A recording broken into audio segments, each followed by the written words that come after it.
Živjeli, moje ime je Jurica Rujić, pomorac sa više od 20 godina iskustva, te bivši profesor pomorske škole u Zadru.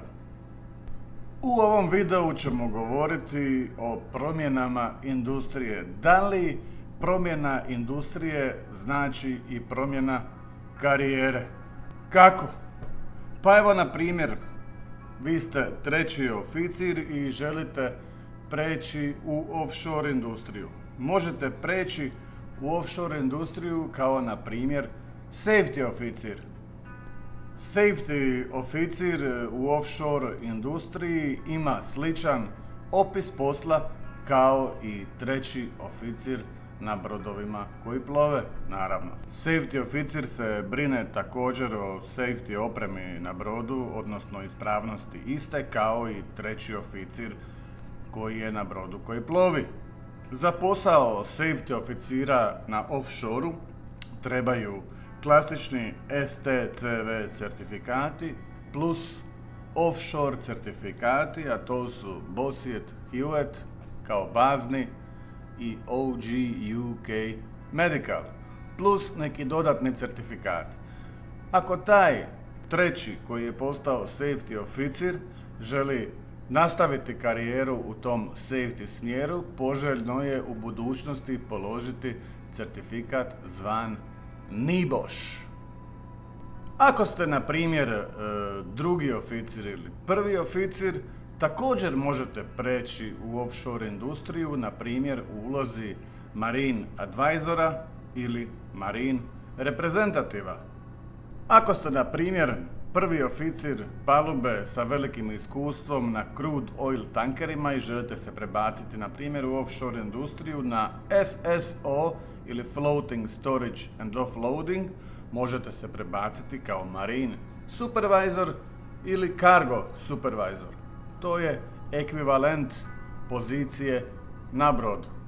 Ako ste na primjer master, odnosno kapetan, možete se prebaciti na offshore kao marine superintendent, barge master, marine client representative i tako dalje. U nekim slučajevima i kao OIM/master. Za strojare, njihova je situacija puno povoljnija nego za nautičare. Oni imaju više izbora poslova i njihovi poslovi su poslovi tehničke naravi. Morate biti svjesni činjenice da će vas neke kompanije degradirati, to jest staviti čin niže dok ne dokažete svoju sposobnost, a to obično traje ugovor ili dva. Pošto su ugovori na offshoreu kratki, onda je i taj period kratak. Sada zanimljivo. Offshore postrojenja. Znači offshore dijelimo na marine i na klasični offshore, dakle na rigove koji su fiksni i ne plove. A idemo nabrojati neke od brodova koji se koriste u offshore industriji, ali su marine. PSV, Platform Support Vessel, DSV, Diving Support Vessel, OSV, Offshore Support Vessel, OCV, Offshore Construction Vessel, PLV, Pipeline Vessel, FSO, taj ne naviga, ali je isto se smatra marine, pošto većina FSO-a posjeduje motor koji još je u funkciji, ali ne plove, nego služe kao floating storage and offloading. Dakle, na ove brodove se možete prebaciti kao nautičar, strojar ili čak električar. Za oficire palube koji se žele prebaciti na ove vrste brodova PSV, DSV, OSV, OCV i tako dalje, poželjno je imati DP, odnosno Dynamic Positioning certifikat. Klasični offshore, svi fiksni objekti koji ne plove, naravno, i nemaju svoj pogon. To je na primjer drilling platform ili drilling rig, production platform ili production rig, accommodation platform, to je u biti kao hotel. Postoje razne vrste rigova, kao na primjer jack up rig, a postoji i jack up vessel. Mogu biti sa i bez pogona, mislim na rigove.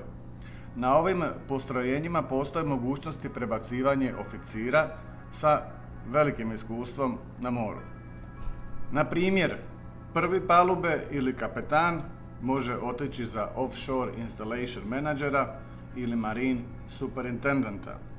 Second mate, drugi časnik, ako ima Master Mariner Unlimited license, može biti marine advisor ili marine representative. Treći časnik može biti safety oficir, poželjno ako želi nastaviti u tom smjeru da ima i niboš, to sam već rekao. Strojari, da ne bi njih zanemarili. Chief engineer može biti technical supervisor, a može raditi i sa kopna kao technical superintendent. Ili, recimo na FPSO ili FSO, može biti maintenance supervisor. Prvi ili drugi makine može biti assistant maintenance supervisor.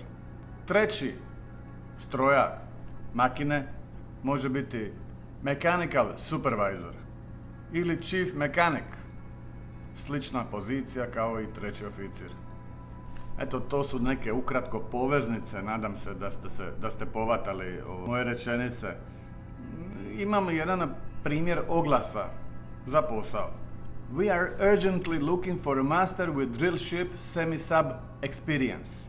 Certificates, BOSIET/FOET and all offshore certificates, as well as STCW 2010 package.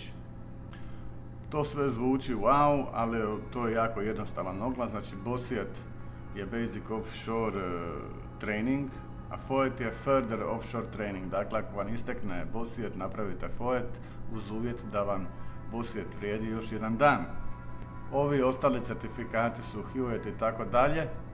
Semi-submersible vessel. Dakle, tu posao mogu naći svi oficiri palube i makine bez problema. Za oficire je poželjno da imaju dobro iskustvo sa balastom, jer je na semi-submersible vesselu je sve u balastu, da imaju DP experience. Električari, recimo, ako traže posao na semi-submersibleu, poželjno da imaju high voltage experience, a strojari održavanje DP sistema. Semi-submersible vessel može biti i drilling, construction i heavy lifting, na primjer.